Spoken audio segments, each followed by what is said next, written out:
입니다. 신약성경 요한복음 9장입니다. 요한복음 9장 1절에서 12절 말씀.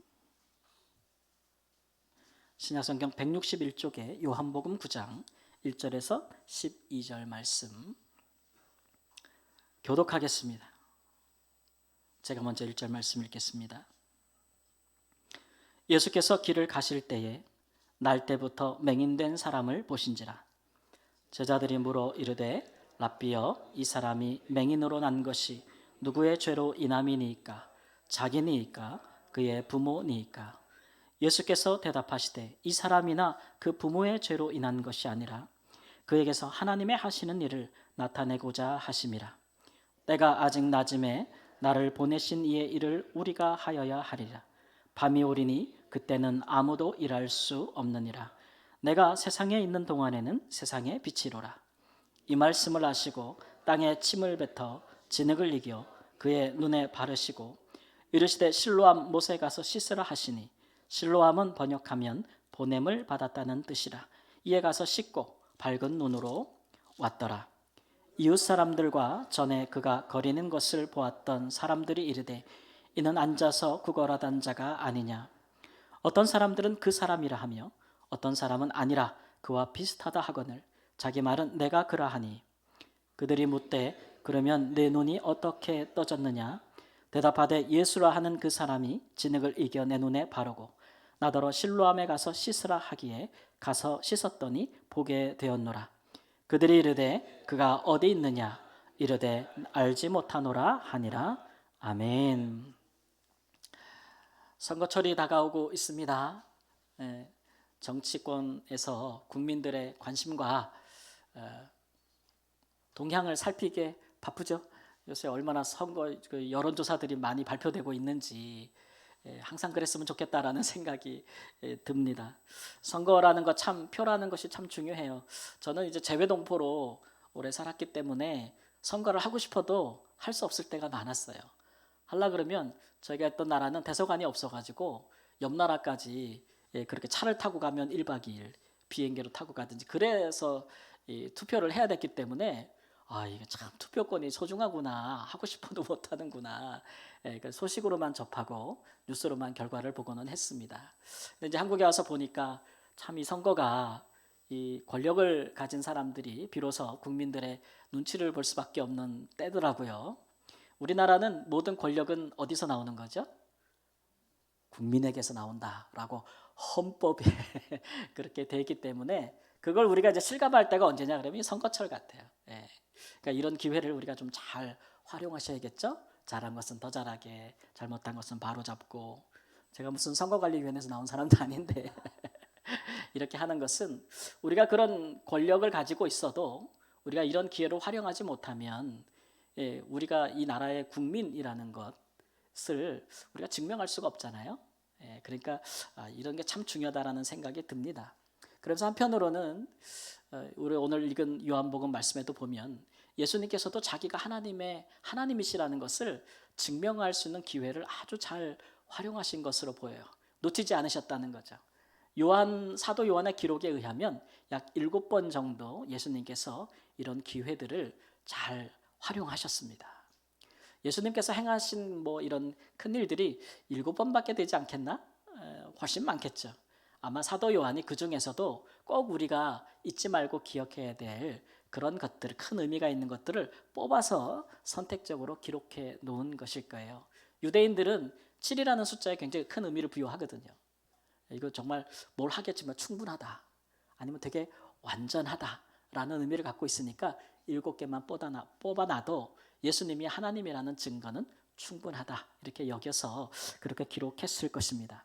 오늘 우리가 읽은 본문은 바로 6번째 기록된 사건이에요. 날 때부터 맹인 난 자의 눈을 뜨게 하신 예수님에 대한 기록입니다. 사실 예수님께서 앞을 못 보는 분들의 눈을 뜨게 하신 일들은, 보게 하신 일들은 여러 번 있었잖아요. 그럼에도 불구하고 이 사건을 사도 요한이 특별히 주목하여 기록한 이유는 아무래도 여러 가지가 있겠지만 그 중에 또 중요한 것은 이 사건의 전후의 상황 때문에 그렇습니다. 이 사건이 일어나기 전후의 상황을 보면 요한복음 8장 59절 말씀 보면은 이런 말씀이 있습니다. 그들이 돌로 치려 하거늘 예수께서 숨어 성전에서 나가시니라, 이런 말씀이 있어요. 그리고 이 사건의 끝에 또 요한복음 9장 22절 같이 읽을까요? 이에 유대인들이 누구든지 예수를 그리스도로 시인하는 자는 출교하기로 결의하였으므로 그들을 무서워함이더라. 지금 상황이 이래요. 분위기가 좀 살벌하죠. 예수님을 죽이려고 하는 상황 뿐만 아니라 예수님을 믿는 사람들도 출교시키겠다는 얘기는 유대교에서 출교시킨다는 얘기예요. 당시 이스라엘 사회에 유대교라는 것은 하나의 종교가 아니고 그 사회 그 자체였어요. 사회 제도, 시스템. 거기서 출교한다는 얘기는 사실은 사회로부터 방출되는 거죠. 모든 것을 잃는다는 것을 의미해요. 그런 분위기에서 예수님은 자기에게 오는 위협뿐만 아니라 자기를 믿고 따르는 자들이 당할 불이익을 생각한다면 좀 마음이 많이 위축되실 것이에요. 그런데도 예수님께서 오늘 말씀해 보니까 전혀 이제 중단함이 없이 자기가 하시는 하나님의 일을 계속했다라고 이제 기록이 되어 있습니다. 여러분 대단하지 않습니까? 이런 용기가 어디서 나올까 이런 생각이 좀 들어요. 말씀을 자세히 보면 예수님께서 이렇게 하실 수 있는 용기는 그가 자기 자신이 세상의 빛이다. 따라해 보실까요? 세상의 빛이다. 나는 세상의 빛이다. 라는 확고한 생각을 가지고 계셨기 때문에 그래요. 그래 내가 이 땅에 살아있는 동안에는 빛을 비춰야 되지 않겠는가. 이런 확신이 예수님을 뒤로 물러가지 않게 하고 있는 것이죠. 이런 예수님의 확신은 그것을 보았던 사도들에 의해서도 그 다음에 또 교회의 고스란히 또 전해졌습니다. 그래서 에베소서 5장 8절 말씀해 보면 너희가 전에는 어둠이더니 이제는 주 안에서 빛이라 빛의 자녀들처럼 행하라. 예수님만 세상에 비친 것이 아니라 그를 믿는 또 그를 따르는 자들도 빛의 자녀들이기 때문에 그렇게 행하라라는 말씀으로 오늘날 우리에게 이까지 이어지고 있는 것이죠.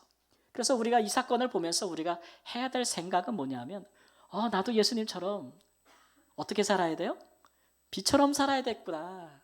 나도 예수님처럼 빛처럼 살아야 되겠구나 라는 생각을 하도록 사도 요한이 이 사건을 기록하였다라고 하는 것이죠.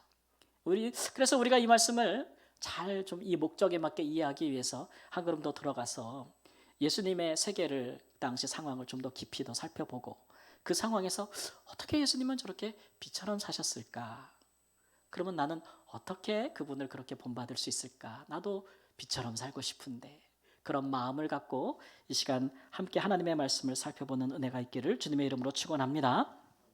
그러면 우리도 예수님처럼 세상의 빛처럼 살려면 어떻게 해야 되겠습니까? 첫 번째 말씀 함께 읽습니다. 모든 것이 죄 때문이라고 하는 율법적인 사고에서 자유해야 합니다. 우리가 예수님처럼 빛처럼 살려면 먼저 생각을 바꿔야 되는데 그게 어떤 생각이냐면 모든 것이 다 우리에게 일어나는 일들이 죄 때문이다 라고 하는 그런 생각부터 그런 생각에서부터 좀 자유해야 돼요. 놓여야 된다라는 말씀인 거죠. 예수님께서 길을 가시는 중에 날 때부터 맹인된 자를 보셨다고 했습니다.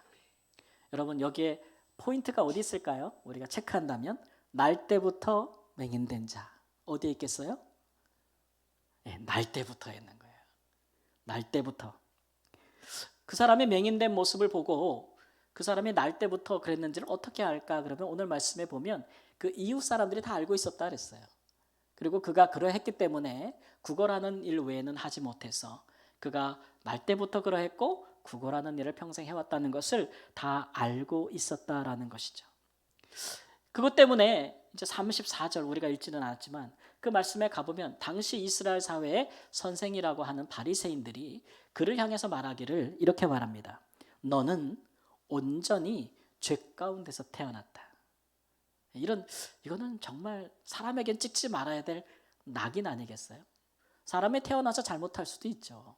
또 살면서 죄를 범하는 일도 있고 뭐 그 죄 때문에 또 자기 자신이 여러 가지 일을 당할 수도 있어요. 그런데 사람 보고 너는 날 때부터 앞을 못 봤으니까 너는 나기 전부터 너는 온전히 죄 가운데 태어났다 라고 이렇게 낙인을 찍고 있는 거예요. 그래서 사람들이 이제 이런 생각을 갖고 있었다는 거예요. 그러니까 그 사람을 지나다니는 사람이 볼 때마다 오늘 말씀해 보니까 사람들이 어떤 생각을 했냐면은 마치 우리가 닭이 먼저냐 달걀이 먼저냐 알이 먼저냐라고 흔히 우리가 논쟁하잖아요. 그렇듯이 그 사람만 보면 사람들이 이런 말을 했다는 거예요. 야, 저 누구 죄 때문일까? 부모 죄 때문일까? 아니면 자기 죄 때문일까? 이런 논쟁을 앞서거니 뒤서거니 했다는 거예요. 그러니 참 이 사람의 그 형편과 그 신세가 참 얼마나 슬펐겠어요. 아픔 보지 못하도 듣는 귀는 있잖아요. 근데 이런 사고는 모든 일, 우리 삶의 모든 일에 좀 특히 잘못된 일들에 대해서 죄 때문이라고 생각하는 사고는 유대인들에게는 굉장히 오래된 것입니다. 시편 103편 3절에 보면 그가 내 모든 죄악을 사하시며 내 모든 병을 고치시며 라는 말씀이 나와요. 유대인들이 굉장히 노래처럼 부르는 시편인데 거기 보면 내 모든 죄악을 사하시며 내 모든 병을 고치시며 이래서 죄악을 사하는 것과 병을 고치는 것을 이렇게 병행으로 놓고 있잖아요. 그래서 이것을 자꾸 노래 부르며 암송하다 보면 자연스럽게 유대인들의 마음에 어떤 생각이 들어오냐면 죄랑 병이랑 같다 이런 생각이 들어오는 거죠. 뿐만 아니라 시편 51편 5절 말씀 보면 내가 죄악 중에서 출생하였으며 어머니가 죄 중에서 나를 잉타하였느니라 이런 말씀도 있어요. 이건 뭐냐면은 이거는 사람이 어머니 뱃속에 있을 때도 죄질 수 있다는 얘기예요. 이런 생각은 어디서부터 오는 것이냐면은 율법에서부터 오는 거예요. 율법, 법. 이스라엘 사회를 떠받치는 두 기둥이 있습니다. 이스라엘 사회를 떠받치는 두 기둥이 하나는 그렇죠. 우리 권사님 앞서가시네. 제가 열심히 뒤따라가야겠어요. 하나는 율법이요. 또 하나는 성전입니다. 성전.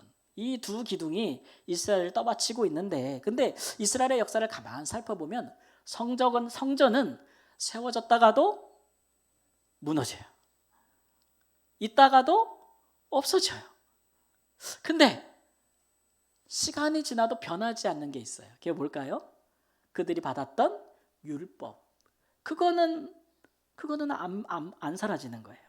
그래서 이 사람들이 성전이 있을 때 없을 때 상관없이 항상 율법은 배우고 지키려고 노력했단 말이에요. 그래서 이 사람들의 생각 속에 율법은 하나님의 말씀은 뭐하다고요? 영원하다라는 생각이 있어요. 그러니까 예수님 당시에도 아주 율법에 특별한 열심을 가진 사람들이 많았던 이유. 성전은 귀하지만 성전은 사라질 수도 있는데 율법은 영원하다라는 생각을 가졌기 때문이죠. 여러분 율법이라는 것이 단순하게 말하면 조금 어려운 말로 인과율이라는 거예요. 인과율. 원인이 있으면 결과가 있다. 이건 이제 명확하죠. 사슬처럼 명확한 논리입니다. 법이라는 게 그렇잖아요. 합법이고 아니면 불법이든지 둘 중에 하나고 합법이면 상을 받고 불법이면 처벌을 받고 명확하잖아요.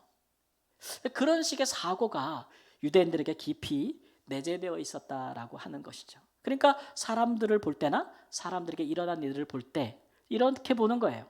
안 좋은 일이 일어났다? 불법을 행하였구만. 죄를 행했네. 이렇게 보는 것이고 좋은 일이 일어났다? 잘 됐다? 그럼 뭐예요? 합법, 의롭게 살았네. 이런 사고가 깊게 자리 잡았다는 것이죠. 여러분 꼭 유대인만 이런 율법적인 사고를 갖고 있는 것은 아닙니다. 성경에 보면 로마서 2장 14절 15절 말씀 함께 읽습니다. 율법 없는 이방인이 본성으로 율법의 일을 행할 때에는 이 사람이 율법이 없이도 자기가 자기에게 율법이 되나니 이런 일들은 그 양심이 증거가 되어 그 생각들이 서로 혹은 고발하며 혹은 변명하여 그 마음에 새긴 율법의 행위를 나타내느니라 그랬어요. 바울 사도는 꼭 기록된 법을 유대인처럼 우리가 갖고 있지는 않아도 그거 없는 이방인들도 마음의 양심이 있다면 그 양심이 율법이 된다는 거예요. 그래가지고 그 양심 안에서 자기 양심 안에서 서로 야, 너 잘못했어. 너 그렇게 하면 벌 받아. 이런 것들에 대한 일들이 그 안에서 일어난다는 거죠. 그래서 우리 뭐 살다 보면 우리나라는 좀 불교적인 영향, 유교적인 영향이 있지만 뭐 이렇게 살다가 잘 안 되면 흔히들 이런 말 하잖아요. 전생에 내가 무슨 죄를 지어서 예? 아니면 잘 되면 뭐래요? 아, 내가 전생에 뭐 나라를 구했나? 뭐 이런 말들. 예. 이거 다 법적인 사고가 우리 안에 있는 거예요. 누가 가르쳐 주지 않아도 양심이. 그리고 뭐 이렇게 잘못된 일 있으면 내가 직접적으로 잘못한 거 아닌데 뭐라 그래요? 아휴, 내 잘못이야. 다 내 탓이야. 내 죄다. 또 이렇게 하시는 분도 있어요. 그 예전에 미국에서 자녀가 어떻게 하다가 큰 사고를 당했는데 어머님이 일을 하러 가실 때 그런 일이 있었거든요. 이분은 이제 한국 분이니까 경찰들이 왔는데 이분이 뭐라 그랬어요? 내 잘못이야. 나 때문이야. 그래도 잡혀간 거 아니에요. 예, 자기가 잘못한 거 아닌데. 예, 그런 거 우리 안에 있잖아요. 또 어떤 일이 있으면 내가 무슨 잘못을 했다고. 진짜 내가 잘못했기 때문에 일이 일어났구나 이렇게 하기도 하지만 나 잘못한 거 없는데 왜 나한테 이런 일이 일어나는가. 이런 식의 모든 생각들은 우리 안에 양심 안에서 일어나는 하나의 율법적인 사고다라는 거죠. 자기 자신에게든지 아니면 다른 사람에게든지 혹은 그것도 아니라면 하나님 아닌 신에게라도 그 책임을 물어야 직성이 풀리는 게 이게 우리 율법적인 그런 본성을 가지고 있다라는 것이죠. 예. 여러분, 이런 법들은 누구에게 주어지는 것입니까? 누구를 위하여 주어지는 것이죠? 법 없이도 살 사람을 위하여 법이 있는 것입니까? 법이 없으면 안 되는 사람을 위하여 있는 것입니까? 예, 만일 우리가 사는 사회에 법이 없다면 지금 우리 사회는 어떻게 될까요? 무법천지가 되겠죠. 그렇죠? 예. 그러니까 이 법은 죄의 본성 혹은 죄를 가지고 있는 사람들을 위하여 주신 거예요. 근데 로마서 3장 9절 말씀은 세상에 의인은 없나니 하나도 없다 그랬어요. 그러니까 우리가 다 법 아래에 있는 사람들이에요. 유대인들처럼 율법이든지 아니면 유대인이 아니어도 그 양심의 법을 가지고 있는 사람들이라고요. 그러니까 여기서 벗어날 수가 없죠. 그래서 우리는 그런 생각을 하는 거예요. 사람들을 볼 때, 또 안 좋은 일이 내게나 남에게 일어날 때 자꾸 그런 죄 때문이라는 생각을 하고 있는 것이죠. 그런데 예수님은 다르시잖아요. 예수님은 죄인이 아니시잖아요. 예수님은 죄를 짓지 않으시잖아요. 죄의 본성도 없으시잖아요. 그러니까 예수님만이 이 사고에서 자유로우신 거예요. 예수님이 죄에서 자유롭다. 율법적 사고에서 자유롭다는 것을 오늘 본문에서 어떻게 표현하고 있냐면은 이 나면서부터 맹인된 자를 보실 때 예수님은 생각이 달라요. 사람들은 다 누구 죄냐? 이럴 때 예수님은 하나님이 하시는 일을 나타내려고 라고 생각하셨어요. 여러분 이게 얼마나 큰 차이인지 아십니까? 이 생각에 따라서 누구 죄냐? 라고 따지려고 했던 사람들은 그 사람을 낙인 찍고 그 사람을 쫓아내고 그 사람을 거지로 살게 만드는 거예요. 근데 그 사람에게서 하나님이 하시는 일을 나타내려 합니다 라고 생각하는 예수님은 그의 눈을 뜨게 하였고 할렐루야. 예, 또 그에게 예수 그리스도를 믿게 하셨고 신앙을 고백하게 하셨고 죄에서 자유하게 하셨고 이런 생각이 다르니까 너무나 다른 행동이 나오게 되고 너무나 다른 삶의 모습이 나타나는 것이죠. 예수님이 세상의 빛이라는 것이 여러분 이런 의미가 있습니다. 이거 다 죄 때문이야. 다 잘못해서 그래. 이런 생각에서 자유하는 것이죠. 우리가 죄를 안 짓는다는 건 아니에요. 그걸 말하는 것이 아니고 모든 게 죄 때문이라고 생각하지 않는다는 거죠. 오히려 그 일이 일어난 것은 그것을 통해서 하나님이 하시려고 하는 일이 나타나지 않겠는가. 이렇게 하나님을 생각한다는 거예요. 하나님을. 로마서 8장 2절 말씀에 보면 그리스도 예수 안에 있는 생명의 성령의 법이 죄와 사망의 법에서 너를 해방하였다. 여러분 죄와 사망의 법에서 우리는 예수님을 믿고 해방됐어요. 자유해 됐어요. 자유. 그러니까 몸이 자유하게 됐으니까 그런 생각에서도 자유해야 되는 거죠. 지난 주간에 어느 한 지방에서 새벽 기도를 다녀오시는 세 분이 횡단보도에서 걸으시다가 신호를 지키지 않는 어떤 차량 운전자에 의해서 사고로 사망한 사건을 여러분 뉴스에서 보셨을 겁니다. 그런 일들을 보면 우리는 이걸 어떻게 이해해야 되는가 참 고민에 빠지죠.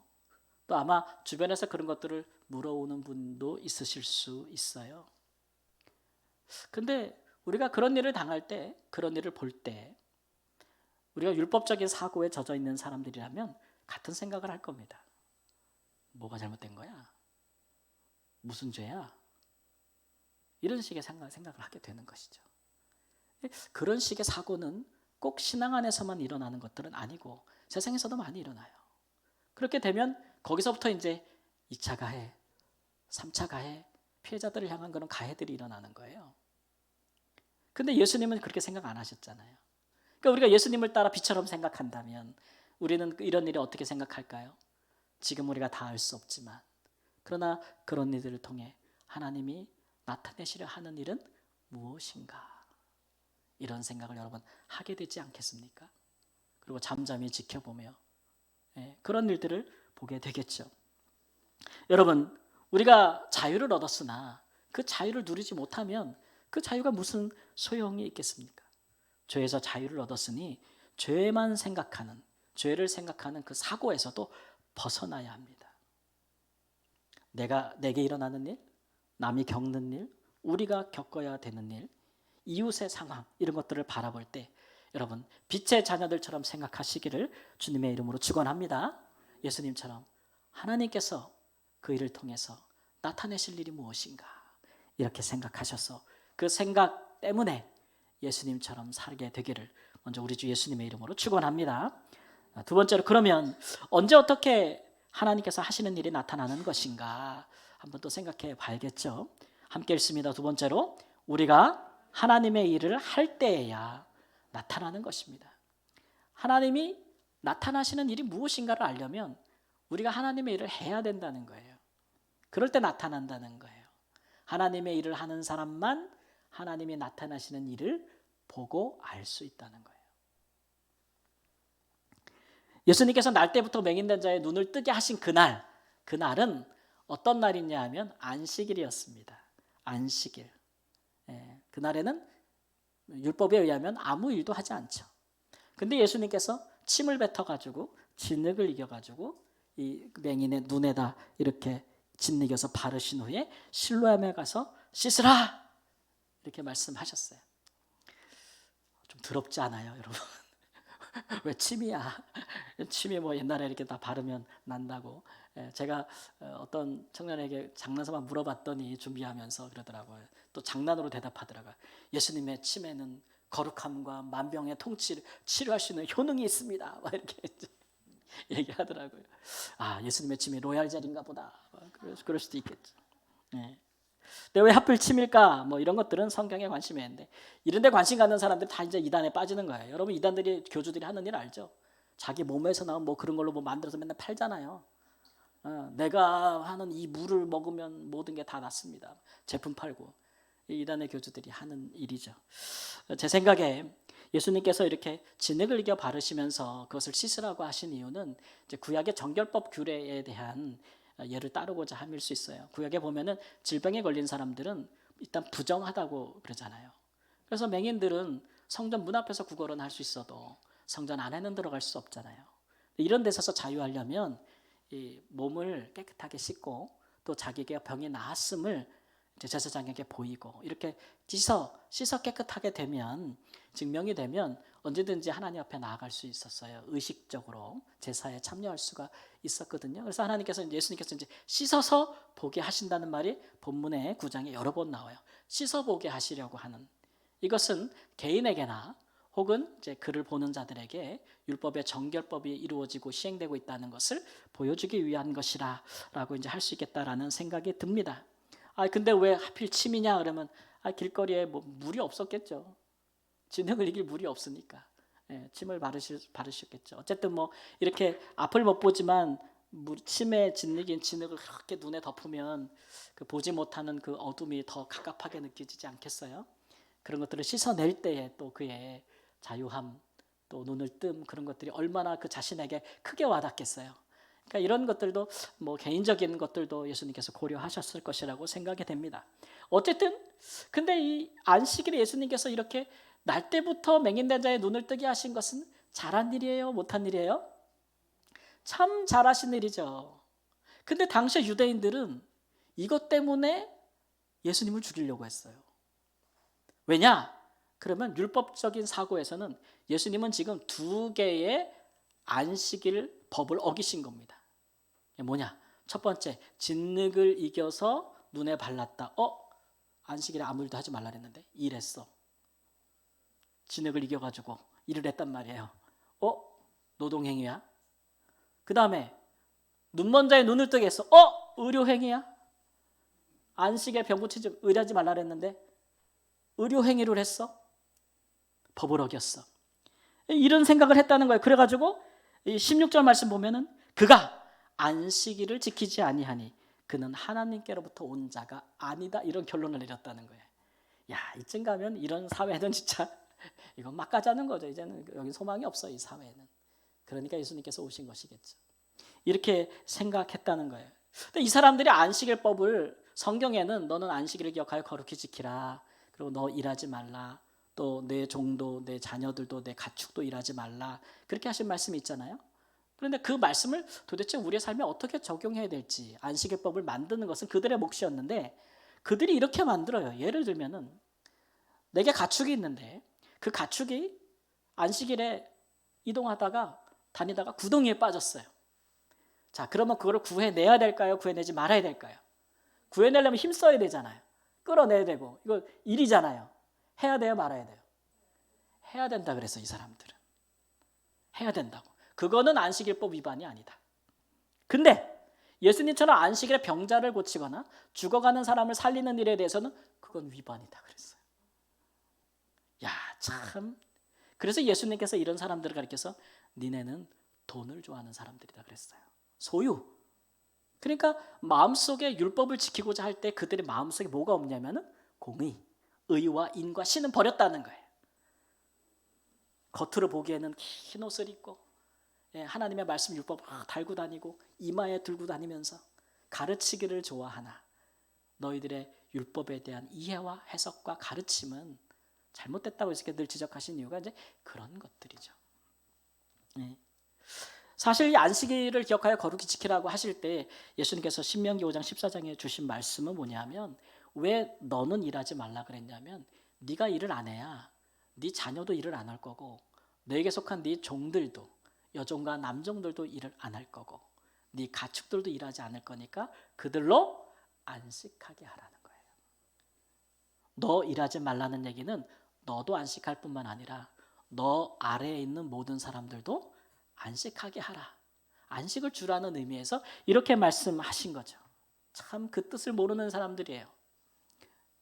그러니까 이런 일로 예수님을 죽이려고 하는데, 그럼에도 불구하고 예수님께서 꼭 안식일에 콕 집어서 이렇게 이자의 병을 고치신, 눈을 뜨게 하신 것은 이유가 있겠는가 라고 보면, 그 일을 통해서 예수님은 이제 하나님이 언제 어떻게 자기의 일을 나타내려 하시는지를 보여주려고 그러는 것이죠. 여러분, 하나님은 눈에 보입니까? 안 보이죠. 그러니까 하나님이 하시는 일을 우리가 볼 수 있습니까, 눈으로? 참 어렵죠. 일하는 사람이 안 보이는데 그가 하시는 일을 어찌 알겠어요. 잘 이해가 안 돼요. 요한복음에 가보면 예수님께서 니고데모하고 만나는 장면에서 대화하실 때 그런 말씀을 하죠. 바람이 임으로 불매 내가 그 소리는 들어도 어디서 와서 어디로 가는지 알지 못하니 성령으로 난 사람도 그러하니라. 하나님이 하시는 일, 결국 성령 하나님이 하시는 일인데, 그 바람처럼 우리가 바람이 불면 바람이 부는구나 라는 느낌을 가질 수 있는데, 그 바람이 어디로부터 와서 어디로 가는지 여러분 우리가 다 추적할 수 있습니까? 모른다는 거죠. 하나님이 하시는 일들이 그와 같다라고 하면서 거듭남에 대해서 말씀하신 거죠. 니고데모는 그런 일이 가능합니까?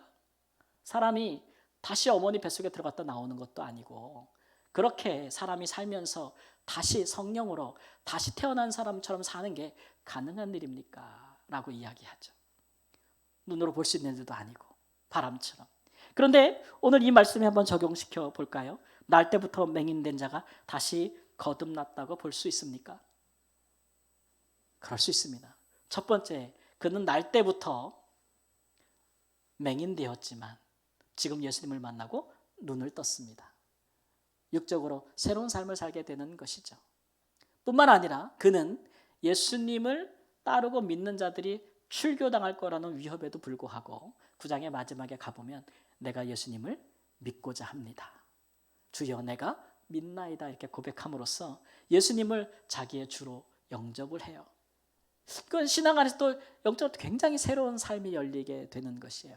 영육 간에 완전히 새로운 삶, 새로운 사람으로 변화되어지는 거죠. 그래서 예수님께서 소경을 맹인을 고치신 것들 그런 기적들은 많지만 특별히 이것은 요한복음에서 우리가 표적이다. 표적이다.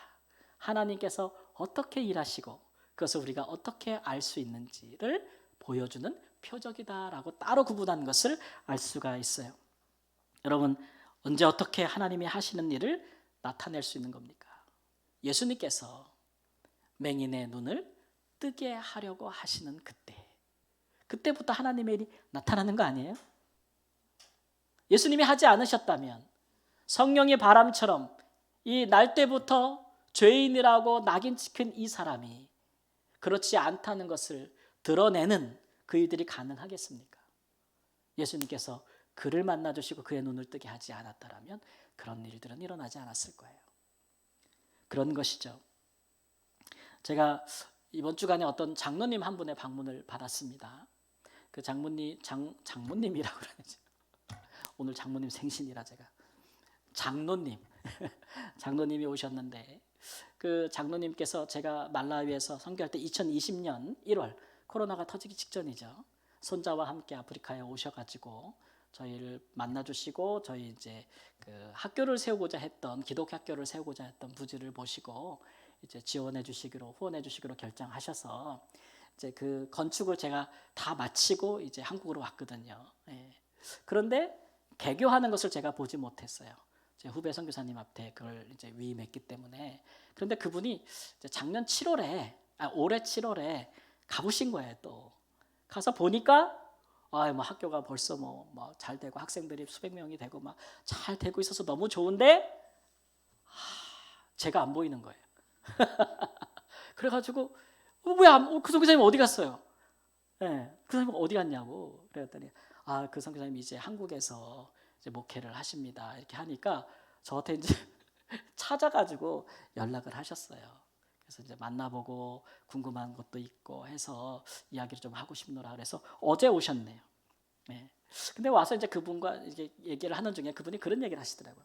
선교사님 제가 하나님께 받은 은혜가 있어서 선교지에 학교를 세우려고 파키스탄이라는 나라에 학교를 세우려고 7년을 제가 기다렸습니다. 그래요. 어떤 선교사님과 학교를 세우기로 하고 서로 말한 뒤로 7년 동안 기다렸대요. 그분이 제가 성격이 굉장히 꼼꼼합니다 그러시는 거예요. 그분 오시기 전에 제가 선교 본부에서 하는 얘기를 듣긴 했지만 굉장히 꼼꼼하셔가지고 하나라도 이건 아닌데 이건 아니지 않나 이렇게 하면 안 될 텐데 라는 생각이 들면 안 하신대요. 그래서 7년 동안 계속 학교를 세울 만한 형편과 여건과 그런 것이 되는가를 꼼꼼히 하다 보니까 아직 아니야 아직 안 돼 이래서 7년을 못 하셨다 그러더라고요. 예. 그런데 이제 그럴 바에는 차라리 아프리카로 한번 가보시는 게 어때요? 그래서 이제 말라위로 오신 거예요. 근데 제가요 그때 진짜 뭐에 홀린 것 같아요 그러시더라고요. 2박 3일 오셨는데 바로 결정하시고 그 다음 달에 헌금이 왔고 그 다음부터 공사가 시작됐거든요. 내 생전에 나도 사업하는 사람인데 이런 일은 없었습니다. 이렇게 얘기하시더라고요. 그게 뭐 홀린 것 같다고. 근데 이번에 7월에 들어갔을 때 제가 없으니까 물어봤다는 거예요. 그래서 막 얘기하는 중에 제가 그 이유를 알았습니다. 이렇게 얘기하시더라고요. 그래서 왜 홀리신 것 같아요? 그러니까 선교사님 거기 가서 매일 기도했다면서요. 그렇게 얘기해요. 어디서 들으셨어요? 그분 거기 선교사님들이 그렇게 얘기하시더라고요. 제가 그때 그랬어요. 매일 거기 가보면 이렇게 밥그릇을 이렇게 엎어놓은 듯한 바위가 하나 있습니다. 거기에 아침이면 눈 뜨면 가가지고 거기 바위 위에 올라가서 그 앞에서 왔다 갔다 하면서 계속 그 땅을 바라보면서 기도했거든요. 하나님이 넓은 땅이 빈 땅인데 하나님이 이 땅을 채워주시면 안 돼요. 이 땅에 많은 말라이 아이들이 여기서 말씀과 공부하면서 자라는 학교가 세워지면 안 돼요. 매일같이 기도했어요. 매일같이. 근데 어느 순간인가 어느 장로님이 오시더니 한 번에 그냥 쫙 해결이 되는 거예요. 참 놀랍다, 신기하다 이런 생각을 가졌거든요. 근데 그분이 그러시는 거예요. 하나님이 일하시는 게 이런 것 같습니다. 이런 얘기를 하시더라고요. 그러면서 하시는 말씀이 저는 그때 선교사님 한 분 보고 이분이면 하실 수 있겠다고 생각해서 했는데 하나님도 그러시지 않았을까요? 이런 생각하시면서 우리의 신앙이 참 요새 너무 현실적이지 못한 것 같아요. 저는 그렇게 생각합니다. 목사님 죄송한 말씀이지만 많은 사람들이 하나님 앞에 뭔가를 기대하고 하나님의 영광을 위해서 뭔가 하겠다고 하고 또 하나님께서 응답하시기를 기도하면서 많이들 기도하며 하는데 정작 자기 자신은 하나님이 하려고 하시는 일, 자기가 기대하는 일에 대해서 아무것도 하지 않아요. 그렇게 얘기하죠. 저는 그게 아니라고 생각해요. 하나님도 일하실 때, 따라해보세요. 하나님도 일하실 때 그 사람 보고 하신다. 그 사람 보고 하시죠. 할 만한 사람인지, 할 사람인지, 그 뭘 보시겠어요? 자기가 하나님 앞에 구하는 그것을 자기가 하는 사람일 때, 하려는 사람일 때, 하나님도 자기 일을 나타나시지 않겠는가?